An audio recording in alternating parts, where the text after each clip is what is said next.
Hello again, everyone. I'm Nate Keene, and welcome to the Mortgage Podcast. Today's episode addresses the foreclosure crisis by introducing the idea that banks should rethink their collateral policies.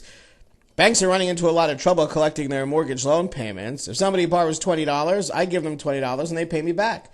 If it's a bigger loan, the borrower offers collateral to ensure that they will lose something of value if they do not pay back the loan. Banks have this concept that using a home as collateral is going to be a good threat to keep people from not backing out on paying their mortgage payments. The idea was, if you don't pay, we take your house. Maybe banks need to rethink that concept. Nowadays, people whose homes are worth less than their mortgage balances are just walking away.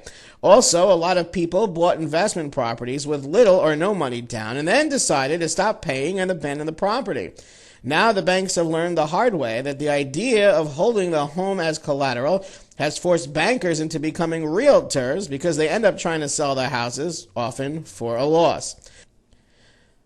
A lot of people in America live from check to check. If they don't get a paycheck, they are in deep trouble. It seems that the banks have been doing this too. The last day of the month rolls around and the banks discover that many of the mortgage checks they were counting on never show up.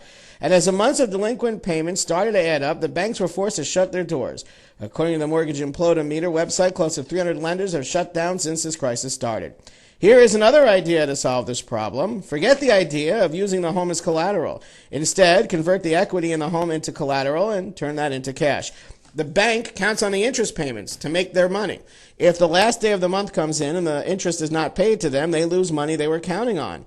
Under this plan, at the closing of a purchase or refinance, the bank would set up an amortization chart that shows how each monthly loan payment is broken down, including the amount that goes to interest. Then prior to closing, the bank would set up a home equity line of credit for the equivalent of 8 months of interest payments. For example, if the amortization chart shows that 8 months of interest payment would be $16,000, that would be the amount.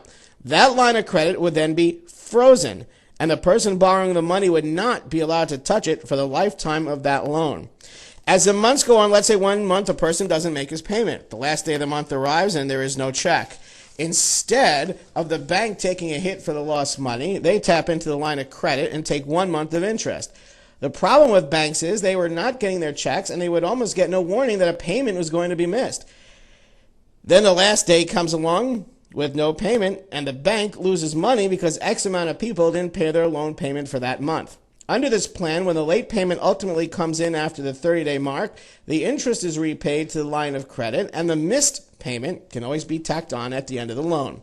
And why do we choose 8 months of interest payments? Nowadays, if you are 4 months late, the bank starts to initiate foreclosure. But after 4 months, the bank has already had the sting of 4 months of unexpected missed payments. Under this plan, they would start the foreclosure 4 months after the 8th month, which would be after 12 months of missed payments. Now, the bank will not be caught by surprise by the non-payments of the soon-to-be foreclosed borrower because after 3 or 4 months of dipping into that line of credit, one would hope that someone is on the phone making some calls to explain why the loan payments have fallen that far behind. This gives both the lender and the borrower more time to open the lines of communication and takes away the surprise from the bank, which will no longer have to camp out at the mailbox on the 31st waiting for all of those non-arriving checks to come in.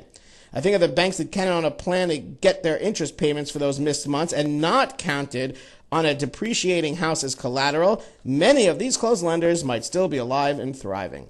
For more mortgage-related information, feel free to call us toll-free at 877-412-8730. That's toll-free 877-412-8730. For the Mortgage Podcast, I'm Nate Keene.